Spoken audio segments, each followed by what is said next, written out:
11 dimensions and 11वीं शरीफ। तो इंशाल्लाह इसको हम समझेंगे। और आज का ये जो सेशन है हो सकता है कि 1 घंटे का जो हमारा सेशन अंदर ही कंप्लीट हो जाएगा। अच्छा, मैं कुरान पाक की एक आयत से स्टार्ट करता हूँ और फिर इसी की बेस पे हम आगे बढ़ेंगे। अल्लाह पाक ने कुरान पाक में इरशाद फरमाया, बिस्मिल्लाहिर रहमानिर रहीम, कालू सुब्हानका ला इल्म लना इल्ला मा अल्लमतना इन्नका अंतल अलीमुल हकीम। और इससे अगली आयत है कि काला या आदमा अम अम बी अस्माइहिम फलम्मा अम्बाहुम बी अस्माइहिम। इसका तर्जुमा है कि फरिश्तों ने अर्ज की। किससे अर्ज की? अल्लाह ताला से। फरिश्तों ने अल्लाह ताला से अर्ज की, ए अल्लाह, तू पाक है, हमें तो सिर्फ इतना इल्म है जितना तूने हमें सिखा दिया। ये बात जो नोट करने वाली है, समझने वाली है, वो क्या है? फरिश्ते अल्लाह ताला से अर्ज कर रहे हैं कि हमें तो इतना इल्म है जितना तूने हमें सिखा दिया, बेशक तू ही इल्म वाला हिकमत वाला है। फिर अगली आयत में अल्लाह ताला ने फरमाया, ए आदम, हजरत आदम अलैहिस्सलाम से उसी मौके पे ही हजरत आदम अलैहिस्सलाम से अल्लाह पाक ने फरमाया कि ए आदम, तुम इन्हें उन अशिया के नाम बता दो। तो जब आदम ने उन्हें उन अशिया के नाम बता दिए तो फिर उसके बाद फिर है कि फरिश्ते सजदे में गिर गए थे। बहरहाल ये फिर एक सूरह बकरा में आयत नंबर 32 और 33, 32 33। अच्छा, अब इसमें जो इम्पोर्टेंट बात है, जो समझने वाली बात है, इस आयत से जो मालूम होता है कि कुछ चीजें और कुछ हस्तियां, पर्सनैलिटीज कह लें, कि कुछ अशिया और कुछ पर्सनैलिटीज के नामों का इल्म हजरत आदम अलैहिस्सलाम को अल्लाह ताला ने अता किया। और वो नाम या वो अशिया या वो हस्तियां कि जिससे फरिश्ते ना वाकिफ थे, उनकी नॉलेज में नहीं था, फरिश्तों की नॉलेज में नहीं था, लेकिन हजरत आदम अलैहिस्सलाम को अल्लाह ताला ने उनके नाम और उनका तारुफ सिखा दिया। या इसको यूं कह लें कि जिन चीज़ों या पर्सनैलिटीज़ के नाम हजरत आदम अलैहिस्सलाम को सिखाए गए, वो हस्तियां या वो चीज़ें फरिश्तों से हायर डायमेंशन में थी। यानी जिस डायमेंशन तक फरिश्तों की रसाई थे, उससे हायर डायमेंशन में वो चीज़ें, वो हस्तियां मौजूद थी, जिनका तारुफ, जिनका इंट्रोडक्शन, जिनका नाम, जिनकी मार्फत अल्लाह ताला ने हजरत आदम अलैहिस्सलाम को सिखा दी। अब ये डायमेंशंस क्या होता है ये समझना है हमें, और हायर डायमेंशंस क्या होते हैं ये समझना है। आप ये जानते हैं कि, मुझे ये बताएं, डायमेंशंस के बारे में आपने पहले कभी कुछ पढ़ा, सुना, कुछ स्टडी किया हुआ है? डायमेंशंस क्या होती हैं? तूलो अर्ज, वेरी गुड, बिल्कुल ठीक है। ये तो उर्दू तर्जुमा हो गया ना, तूलो अर्ज। मगर एक्चुअली होती क्या है डायमेंशंस?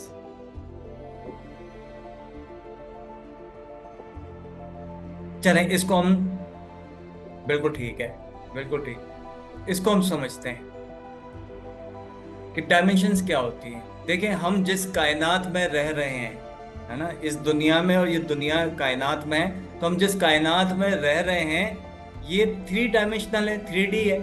यानी इसमें हर चीज की लेंथ है, विड्थ है और हाइट है, लंबाई, चौड़ाई और ऊंचाई जिसको कहते हैं।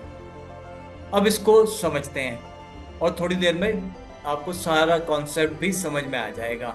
देखिए, पहले ये जान लें कि एक नुक्ता या पॉइंट, ये 0 डायमेंशन होता है, ठीक है? जैसे बिग बैंग या कुन से पहले हमारी कायनात थी, यानी एक नुक्ते के अंदर थी, जहां कोई भी चीज हरकत नहीं कर सकती। एक डॉट एक जगह पर है, अब उसकी कोई डायमेंशन नहीं है, ना वो लेफ्ट टू राइट मूव कर रहा है, ना फ्रंट बैक, यानी वो एक जगह पर एक नुक्ता है। अब इसी नुक्ते को अगर आप खींच कर एक लाइन बना दें, ठीक है, एक लाइन ऐसे लेफ्ट टू राइट, तो ये लाइन फर्स्ट डायमेंशन या एक जहत बन जाएगी, लेफ्ट टू राइट, ऐसे एक लाइन। तो एक लाइन, इस लाइन में कोई भी चीज जब मूव करेगी इस जहत में, इस डायमेंशन में हरकत कर सकती है ना, तो वो जो हरकत हरकत करेगी तो वो लेफ्ट टू राइट या फिर राइट टू लेफ्ट मूव कर रही है, हरकत कर रही है। क्लियर है ये बात? मुझे बताइएगा ताकि बेस में अगर कोई कंफ्यूजन हो तो हम उसको क्लियर करते हुए आगे बढ़े। क्लियर है? Very good.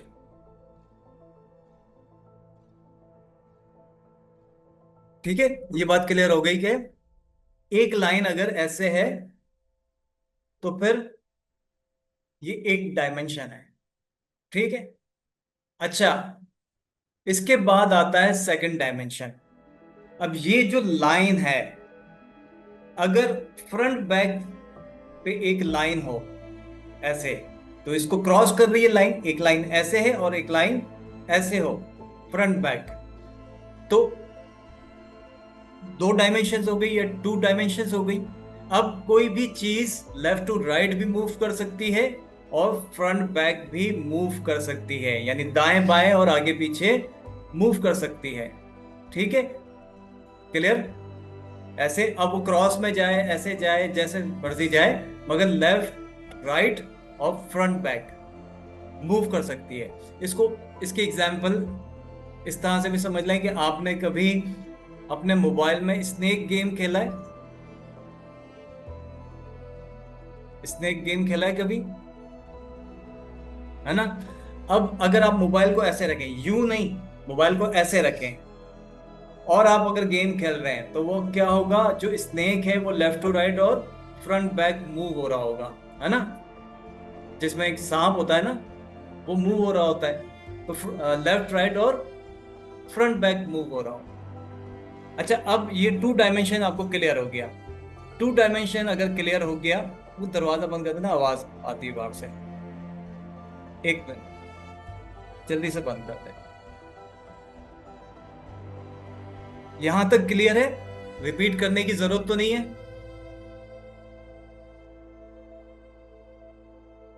Great.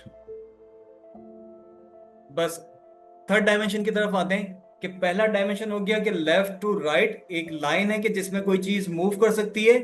Second dimension front back की लाइन है कि जिसमें आगे पीछे कोई चीज मूव कर सकती है, जिसकी एग्जांपल मैंने दी कि स्नेक गेम जो मोबाइल में होता है, तो वो लेफ्ट राइट मूव होता है और फ्रंट बैक मूव होता है। अब आते हैं थर्ड डायमेंशन की तरफ।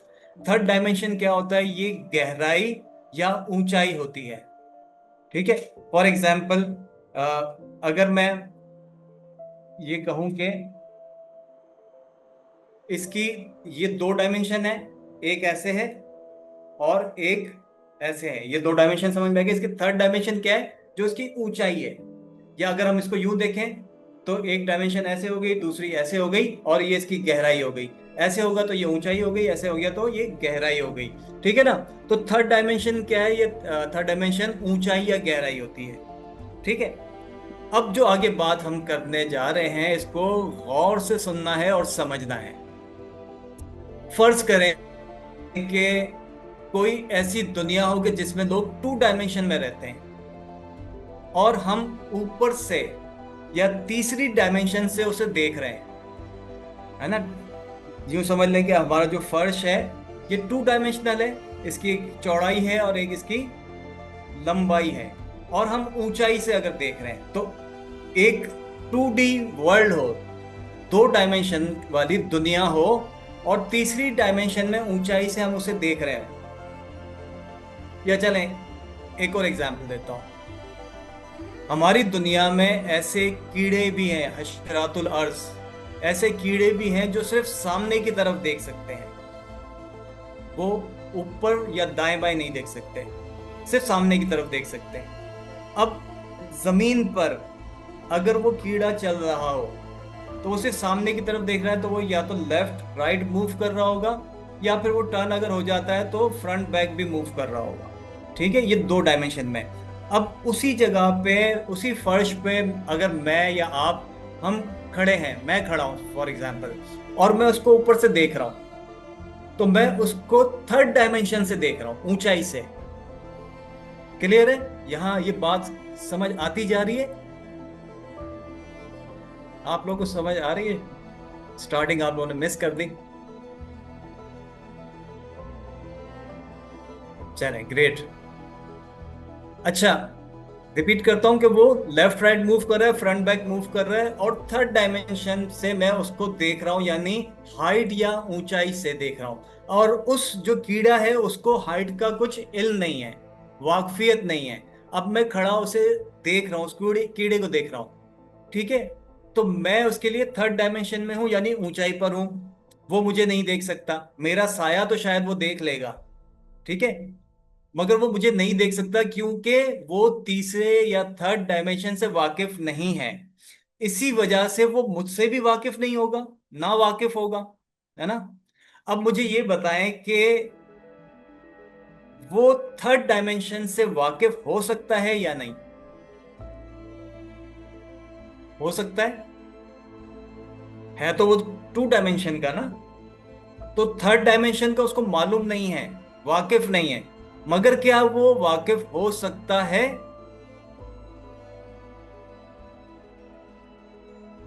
हो सकता है।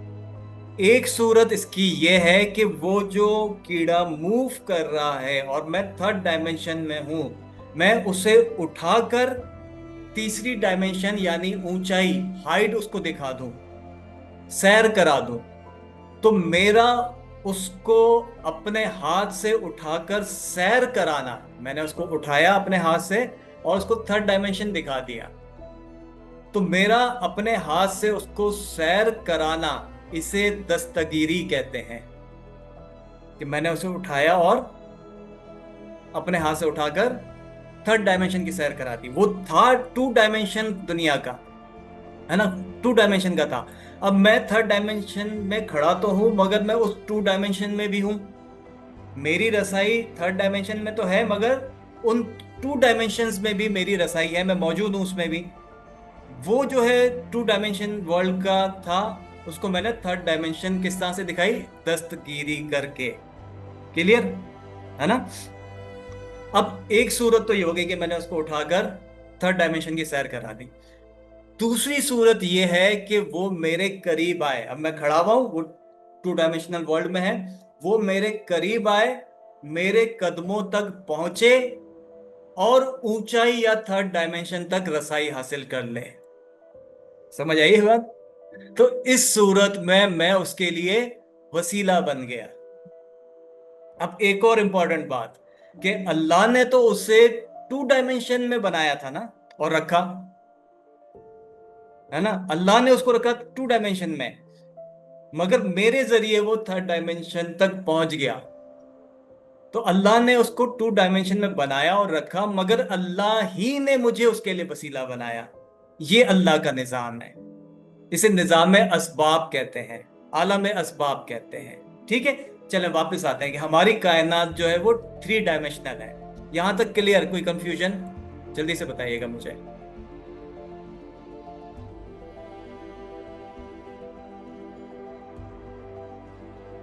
नो सर से मैं क्या समझू? क्लियर नहीं है या कंफ्यूजन नहीं है? क्लियर है, वेरी गुड। ये बेस अगर आपकी बन गई तो आगे की बात आपको आसानी से समझ में आ जाएगी। Very good. चलें आगे बढ़ते हैं कि हमारी जो कायनात है ये थ्री डायमेंशनल है। अब हर चीज की यहाँ पर लंबाई है, चौड़ाई है, ऊंचाई है, ठीक है। हम आगे पीछे दाएं बाएं और ऊपर नीचे हरकत कर सकते हैं, ठीक है। अब आते हैं फोर्थ डायमेंशन की तरफ। ये फोर्थ डायमेंशन भी हमारी जिंदगी में, हमारी इस दुनिया में मौजूद है, मगर हम उसे देख नहीं सकते। और वो फोर्थ डायमेंशन है टाइम, जो कि हमारी थ्री डायमेंशनल दुनिया में या इस दुनिया से कनेक्टेड है, मगर ये हमारे लिए एक डायमेंशन में है, वन डायमेंशन है, क्योंकि ये सिर्फ एक सीधी लाइन में सफर करता है। हम उसे देख तो नहीं सकते, टाइम को हम नहीं देख सकते ना, क्योंकि हमसे हायर डायमेंशन में, हम थ्री डी वर्ल्ड के लोग हैं, और टाइम हमारे साथ कनेक्टेड है, मगर उसे हम देख नहीं सकते क्योंकि हमसे हायर डायमेंशन में है। और वो एक ही लाइन में चल रहा होता है, यानी सिर्फ आगे की तरफ बढ़ता है। टाइम आगे की तरफ बढ़ता है, पीछे नहीं जाता। हम जो घड़ी में सुइयां देख रहे होते हैं या नंबर देख रहे होते हैं डिजिटल क्लॉक में, तो वो तो टूल है ना, एक घड़ी तो एक टूल है, लेकिन टाइम जो है वो आगे की तरफ किस तरह से बढ़ा। एक्चुअली टाइम तो बढ़ नहीं रहा होता, आगे पीछे नहीं हो रहा होता, टाइम तो कांस्टेंट या एक जगह पर है। हम जो है या हम इस दुनिया में जो भी चीज है वो आगे की तरफ बढ़ रही होती है, मगर हम इसको कहते हैं कि टाइम आगे बढ़ रहा है। ठीक है, तो हम जो है वो अ, दुनिया में आते हैं, पैदा होते हैं, हर इंसान पैदा होता है, फिर बचपन, जवानी, बुढ़ापा और फिर मौत। मगर हम ये नहीं कर सकते कि पहले बुढ़ापा फिर इसके बाद जवानी और फिर मौत, रिवर्स नहीं जा सकते। हम जिंदगी में पास्ट में या माजी में नहीं जा सकते, है ना। पास्ट में हम मरने के बाद ही जा सकते हैं। कैसे? इन्ना लिल्लाहि व इन्ना इलैहि राजिऊन, कि जिसकी तरफ से आए थे, इब्तिदा जिसकी तरफ थी, पलट कर उसी की तरफ जाना है। राजिऊन, रुजू करना है उसकी तरफ, पलट के उसकी तरफ जाना है। तो ये जो पलट के जाना या मौत के बाद पलट कर जाना, ये फिफ्थ डायमेंशन है। और अगर हम जीते जी जाना चाहें फिफ्थ डायमेंशन में, तो उसके लिए कहा जाता है मूतु कबल अन तमूतु, है ना, कि मरने से पहले मर जाओ, यानी मरने से पहले जिंदगी में ही फिफ्थ डायमेंशन में चले जाओ। जिंदगी जिंदगी में ही कुन और उससे पहले तक जा सकते हैं। ये इंसान का विजडम या इसकी दानाई उसको वहां तक लेकर जाती है। अब ये दानाई, विजडम, इसकी भी एक साइंस भी इसको डिस्कस करती है। फिर कभी इंशाल्लाह हम सिर्फ विजडम पे एक टॉपिक रखेंगे कि ये जो हमारी सोच समझ, दानाई, विजडम और मोमिन की फरासत वाली हदीस जो है, तो ये फरासत, दानाई, विजडम क्या होती है, इंशाल्लाह इस पे एक अलग टॉपिक, एक सेशन रखेंगे। तो पांचवी डायमेंशन, अब साइंस इसको क्या कहती है? इस पांचवी डायमेंशन को साइंस इसको कहती है पैरेलल यूनिवर्स। पैरेलल यूनिवर्स की पॉसिबल कॉन्फ़िगरेशन इसको कहते हैं। ठीक है, यानी मुमकिन है, पॉसिबल कॉन्फ़िगरेशन क्या है कि मुमकिन है कि इस फिफ्थ डायमेंशन में हम किसी और सूरत में हो। अब मेरे एक वीडियो जो है यूट्यूब पे मौजूद है, पैरेलल यूनिवर्स या आलम मिसाल। ठीक है, तो ये मुमकिनात या पॉसिबिलिटीज हैं और इसकी वीडियो डिटेल में मौजूद है। अब ये जितनी भी डायमेंशंस है ना, ये सब हमें कैसे पता चली है? साइंस ने हमें बताई है। और इन डायमेंशंस की डिफरेंट थ्योरीज हैं। एल्बर्ट आइंस्टाइन की थ्योरी के मुताबिक डायमेंशंस चार हैं। तीन जो स्पेस है जो हमने शुरू में डिस्कस की, लेंथ, विड्थ, हाइट, और फोर्थ डायमेंशन उसको आइंस्टाइन ने टाइम का कहा, या टाइम को फोर्थ डायमेंशन का। फिर इसके बाद मॉडर्न थ्योरी आई, super string theory. Super string theory के मुताबिक डायमेंशंस 10 हैं, 9 स्पेस में है और एक टाइम।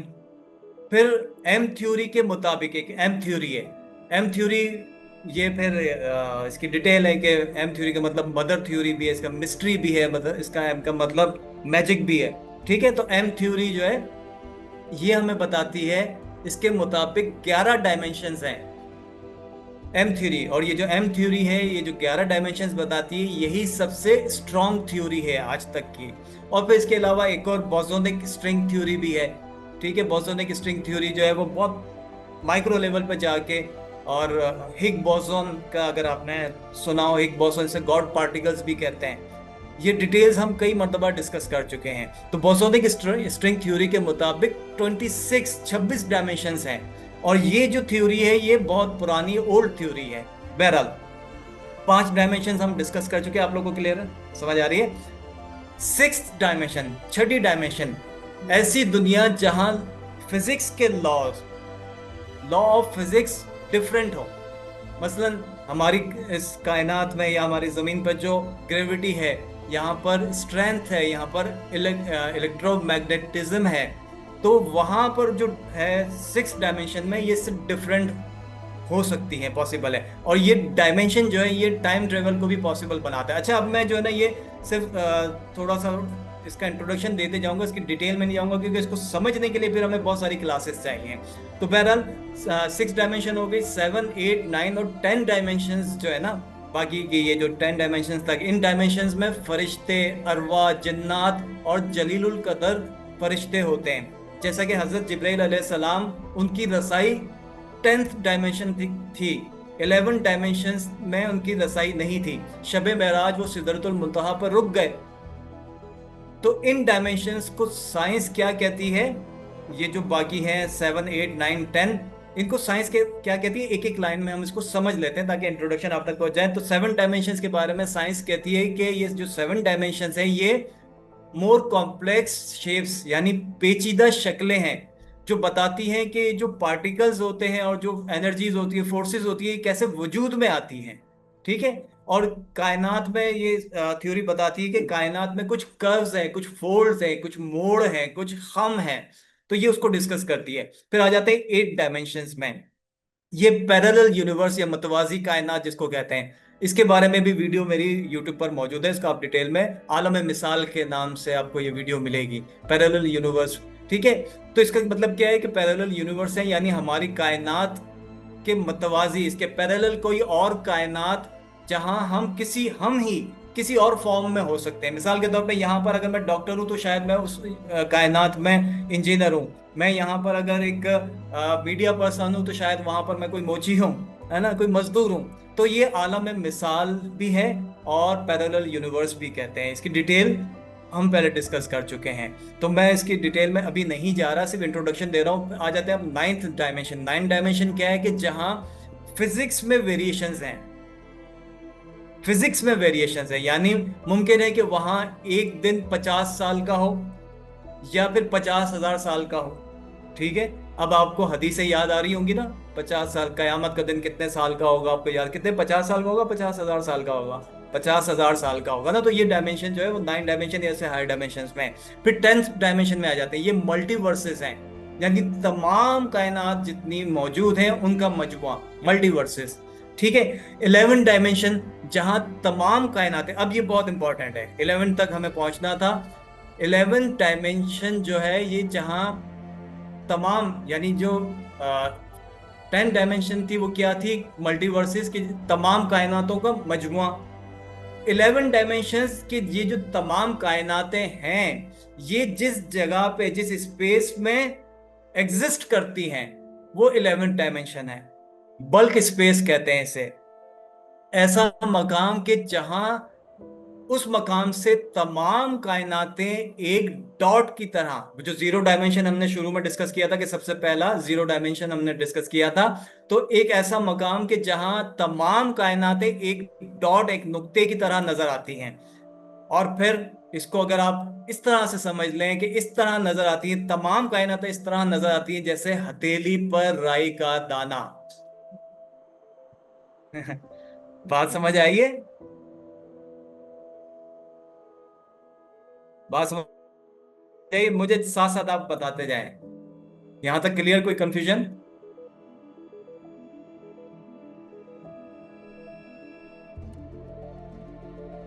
हुजूर गौसुल आजम की किताब है Bahjatul Asrar. Thank you, thank you. Bahjatul Asrar, उसमें गौस पाक ने फरमाया ना कि तमाम कायनातों को मैं इस तरह देखता हूं जिस तरह हथेली पर राई का दाना। साइंस इसको बता रही है कि पॉसिबल है। ठीक है, चले जल्दी से आगे बढ़ते हैं। ये तमाम डायमेंशंस हमें साइंस ने बताई है जिसको हमने अभी डिस्कस किया। इन डायमेंशंस की मुख्तलिफ थ्योरीज हैं।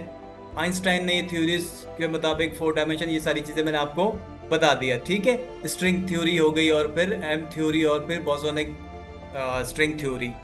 ठीक है। अब आ जाते हैं कि मेराज की शब की जो हम बात कर रहे थे कि शबे मेराज तमाम डायमेंशंस 0 हो गई। हुजूर नबी करीम सल्लल्लाहु अलैहि वसल्लम ट्रेवल करते हुए सिदरतुल मुंतहा तक पहुंचे तो जिब्रील अलैहिस्सलाम रुक गए। आगे के सफर के लिए एक और सवारी हाजिर हुई। उस सवारी का नाम पता है? Rough rough. रफ रफ एक सवारी हाजिर हुई। फिर उससे आगे सफर के लिए एक नूर का हाला वो पेश हुआ, जिसके बारे में कहा जाता है कि वो नूर का जो हाला था, बुक्काए नूर जिसको कहते हैं, तो वो जो नूर का हाला था वो हुजूर गौसुल आजम रजी अल्लाह ताला अन्हु थे। और बास के मुताबिक बाज़ किताबों में ये भी लिखा हुआ है कि मस्जिदुल अक्सा के मकाम पर बुराक पर हुजूर नबी अकरम सल्लल्लाहु अलैहि वसल्लम जब वहां पर नमाज हुई, जमात हुई, तमाम अंबिया कराम थे, उसके बाद जब दोबारा बुराक पे सवार होते तो बुराक वज्द में आ गया था। वज्द में आ गया था तो फिर हजरत हुजूर गौसुल आजम रजी अल्लाह ताला अन्हु ने अपनी गर्दन या अपने कंधे पेश किए, ठीक है।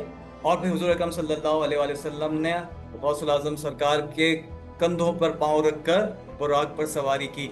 ये जो है ना, इसकी तफसील अगर आप पढ़ना चाहें तो आला हजरत के फतवा रिजविया की जिल्द नंबर 28 में इसकी तफसील मौजूद है, कि जिसको आला हजरत ने इसके प्रूफ में, इसके सबूत में इसको सच साबित किया है, इसके लिए दलाइल पेश किए हैं, ठीक है।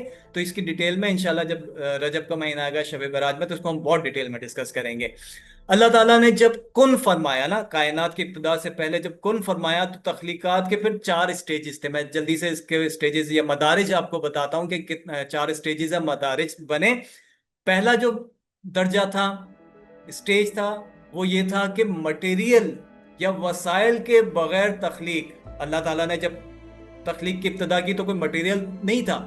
ये अल्लाह की कुदरत है कि बगैर मटेरियल के उसने तख्लीक की इब्तिदा की, ठीक है, तख्लीकात हो गई। अब इसके बाद दूसरा मरहला या दूसरा दर्जा आया। दूसरा मरहला या दर्जा क्या था कि जो चीज क्रिएट हो गई उनमें हरकत का आगाज हुआ, मोशन, हरकत का आगाज हुआ। फिर तीसरा दर्जा कि जो चीजें तख्लीक हो गई उनमें हरकत भी हो गई, तो उनकी तरतीब खुद शनासी, एक सीक्वेंस बना, ठीक है, कि जिसमें तमाम अशिया की शक्लें और उनके नाम, उनको उनका तारुफ दिया गया, उनकी शनासाई जो है वो उनको दी गई। फिर चौथा जो है दर्जा वो कज़ा व कदर। कज़ा व कदर क्या होता है? ये तकदीर से ताल्लुक है इसका, कि जो कुछ हम कहते हैं ना कि किसी का अगर इंतकाल हो गया तो कि कज़ा इलाही से, कि यानी अल्लाह की मर्जी से। तो अल्लाह की मर्जी, कज़ा व कदर, तकदीर से इसका ताल्लुक है। इसका मतलब क्या है कि हाकमियत आला, फाइनल अथॉरिटी, जो कुछ तख्लीक कर लिया, अब उनके जो कुदरत है वो अल्लाह की ही है, ठीक है। हम ये अल्लाह की कुदरत या अल्लाह जो कादिर है उसकी बात कर रहे हैं, और यहां से इंशाल्लाह हम अब्दुल कादिर तक जाएंगे, ठीक है। तो हाकमियत आला जो है, फाइनल अथॉरिटी अल्लाह की ही है। अल्लाह ने हर चीज अपनी जगह पर फिक्स कर दी। अब फिक्स तो कर दी उनको जो है वो एक स्पेस में, अब कुछ लोगों की ड्यूटीज लगा दी गई, एक निजाम कायम हुआ। वो जो निजाम कायम हुआ उसे तकवीनी निजाम कहते हैं। और इस तकवीनी निजाम में जो लोग ड्यूटीज निभाते हैं, तो उनकी जो ड्यूटीज है, उन ड्यूटीज निभाने वालों की जो पोजीशंस हैं, जो ओहदे हैं, जिस तरह से देखें ना कि किसी भी ऑर्गेनाइजेशन में कुछ इंतजामी शोबे होते हैं ना, तो उसको क्या कहते हैं? एडमिनिस्ट्रेशन, एडमिनिस्ट्रेशन कहा जाता है ना। तो इसी तरह से तकवीनी निज़ाम है। अच्छा, एक तशरीही निज़ाम होता है। तशरीही निज़ाम क्या होता है? कि जो शरीयत के कानून अल्लाह ताला ने अहकामात दे दिए और उस पर अमल करना है, तशरीही निज़ाम कहलाता है। मगर ये जिसकी हम बात करें तकवीनी निज़ाम है, इसमें कुछ डिपार्टमेंट्स होते हैं, कुछ ओहदे होते हैं, ठीक है। तो तशरीही निज़ाम जो शरीयत का निज़ाम होता है, और ये तकवीनी निज़ाम है जो ज़मीन पर मौजूद, यानी जो तकवीनी निज़ाम होता है ये ज़मीन पर मौजूद, और बाकी तमाम आलम में ये निज़ाम जो है इसको कुछ लोग डील कर रहे होते हैं। अल्लाह ताला ने फरिश्तों की कुछ ड्यूटियां लगाई हैं, कुछ जिन्नात की ड्यूटियां लगाई हैं, और कुछ इंसानों की ड्यूटियां लगाई हैं जो इस दुनिया के और बाकी आलमीन के निज़ाम को डील करते हैं। और उन लोगों को या इन अफराद को रिजालुल्लाह या रिजालुल गैब कहते हैं, ठीक है। रिजाल का मतलब अफराद होता है, ये शख्सियात होता है, तो अल्लाह वाले कहलाते हैं ये ना, जो गैब में होते हैं, ठीक है। अल्लाह ताला ने जब हज़रत आदम अलैहिस्सलाम को तख्लीक फरमाया, तो फिर इसके बाद फरमाया कि इन्नी जाइलुन फिल अर्दी खलीफा, कि मैं ज़मीन में अपना नायब बनाने वाला हूँ। ये भी सूरह बकरा की आयत नंबर 30 है। अब इंसान अल्लाह का नायब है, इंसान का ये शर्फ है कि वो इल्म अता हुआ उसे, जो फरिश्ते नहीं जानते थे, जो हमने शुरू में कुरान पाक की आयत से जाना कि फरिश्तों के पास वो इल्म नहीं था, जो हज़रत आदम अलैहिस्सलाम को अस्मा का इल्म अल्लाह पाक ने अता किया, ठीक है। तो वो इल्म अता हुआ जो नहीं जानते थे, इल्मुल अस्मा, अल्लाह ताला के सिफाती नाम। और वो सिफात जो है अल्लाह ताला के सिफाती जो नाम है, जो सिफात हैं, ज़ात तो अल्लाह की है ना, यकता है, कुल हुवल्लाहु अहद, लेकिन जो सिफात है वो इंसान में भी अल्लाह ताला ने रख दी हैं। ये सिफात और इसका इल्म इसलिए अता किया गया कि कायनात के निज़ाम जो है, कायनात का जो निज़ाम है, इसमें जो उमूर है, तो उन उमूर में नायब के फ़राइज़ पूरे कर सकें। ये सिफात ही है ना अल्लाह की, कि जो पूरी कायनात के निज़ाम को चला रही है, और वो सिफात अल्लाह ताला ने इंसानों में रखी। अब इसमें अंबिया तो होते ही हैं, लेकिन उनके साथ औलिया भी होते हैं, और फरिश्ते इन अफराद की मुआवनत कर रहे होते हैं, हेल्प कर रहे होते हैं, असिस्ट कर रहे होते हैं। ठीक है, इस तकवीनी निज़ाम के 4 डिपार्टमेंट्स हैं। सिर्फ पॉइंट्स में मैं आपको बता देता हूँ कि 4 डिपार्टमेंट्स हैं: तकवीनी कानून, तकवीनी उलूम, अजराम समावी जो फिजिक्स डील करती है, जिसको अजराम समावी, अजराम फलकियात भी इसको कहते हैं। यानी अजराम होता है अजसाम, जिस्म, एक फिजिकल बॉडी जो होती है, इसको अजराम कहते हैं। तो कायनात या फलकियात में या समावात में जो फिजिकल बॉडीज हैं, अजराम समावी। और फोर्थ जो है वो तकवीनी निजामत है।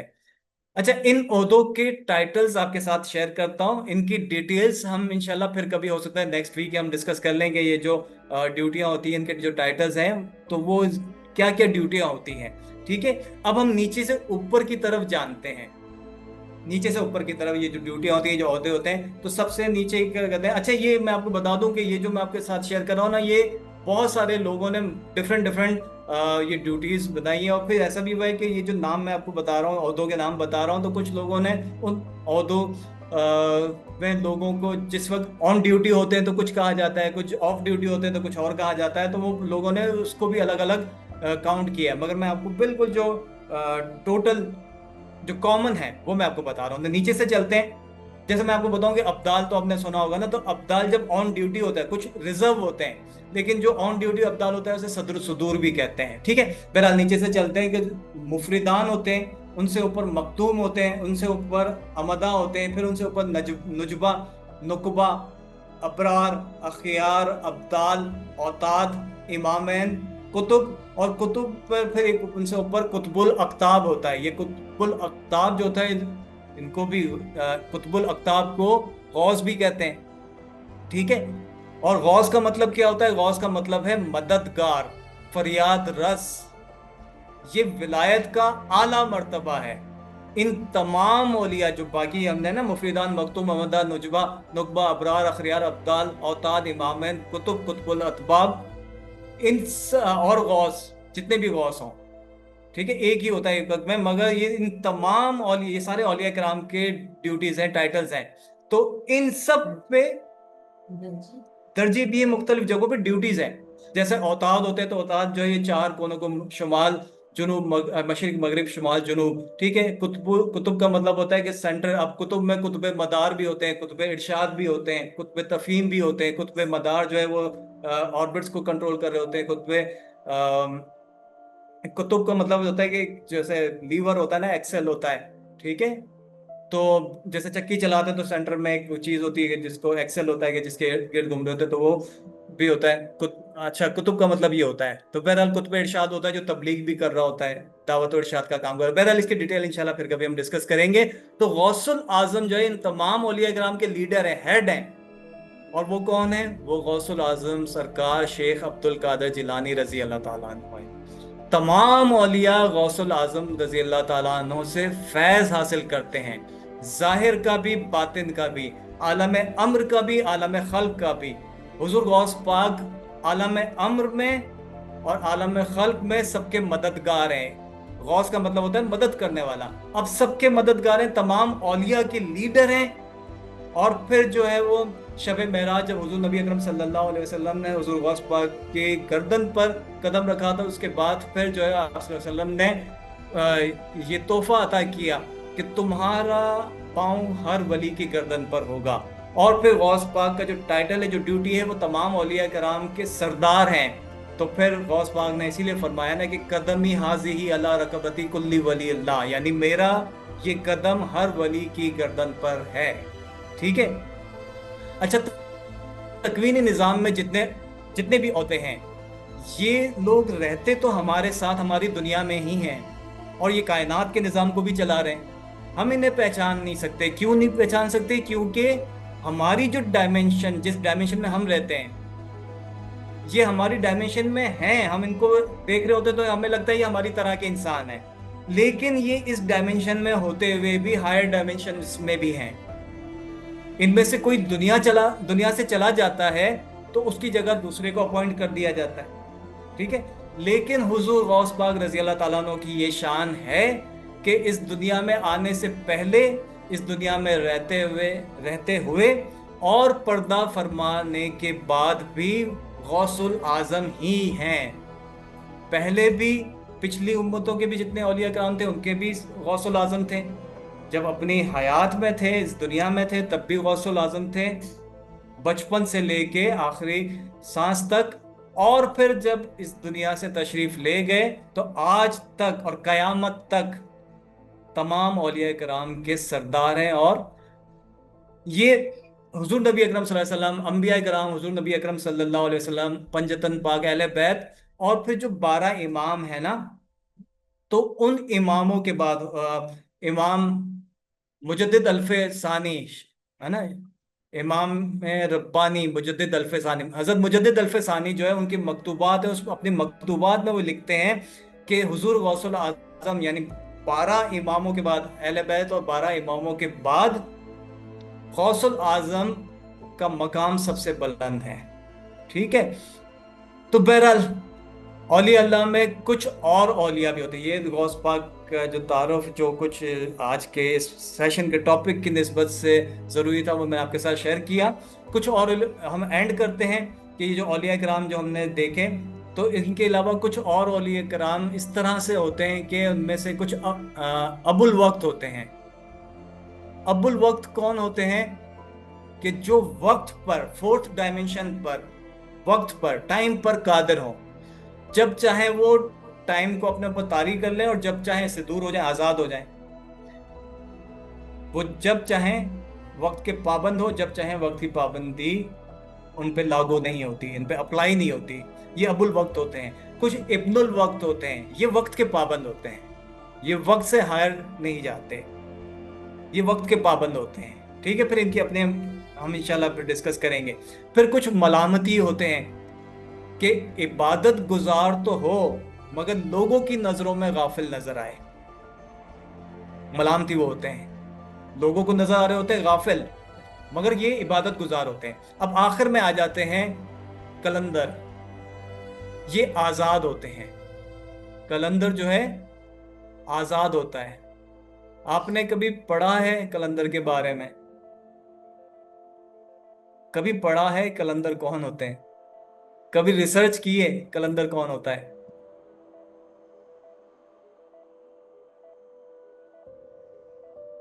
एक मिनट में, ठीक है, फिर ऑफ कर देना। कलंदर ये जितनी डायमेंशंस हैं, इन डायमेंशन से आजाद होता है। 11 डायमेंशन आपको समझ में आ गई कि जहां से सारी कायनात एक नुक्ता नजर आ रही होती है। कलंदर उस 11th डायमेंशन से भी आजाद होता है, टाइम एंड स्पेस से आजाद होता है, बेनियाज होता है, और कायनात का जर्रा जर्रा कलंदर का ताबे और फर्मा बरदार होता है, ठीक है। एंड करता हूं अल्लामा इकबाल के शेर के साथ कि अल्लामा इकबाल ने फरमाया कि महरो माहो अंजुम का मुहासिब है कलंदर, महरो माहो अंजुम का मुहासिब है कलंदर, अय्याम का मरकब नहीं राकिब है कलंदर। अब ये यकीनन समझ में शायद गौर करेंगे तो आएगा, मगर मैं आपको बता देता हूँ कि महर क्या होता है? सूरज, माह, चांद, अंजुम सितारे। मुहासिब होता है सबका हिसाब रखने वाला, सबको अपने गिरफ्त में रखने वाला। तो चांद, सूरज, चांद और सितारों का को अपनी गिरफ्त में रखने वाला। महरो माहो अंजुम का मुहासिब है कलंदर, और अय्याम का मरकब नहीं राकिब है कलंदर। अय्याम क्या होते हैं? ये डायमेंशंस हैं जिसमें टाइम एंड स्पेस है। अय्याम, अय्याम का मरकब, मरकब क्या होता है? मरकब होता है कि जिस पर आप सवार होते हैं। मिसाल के तौर पे घोड़ा, मोटरसाइकिल, कार, ये सवारियां हैं, और इस पे कोई सवार होता है। और राकिब वो होता है कि जो सवार होता है। मरकब सवारी है, राकिब सवार है उस पे।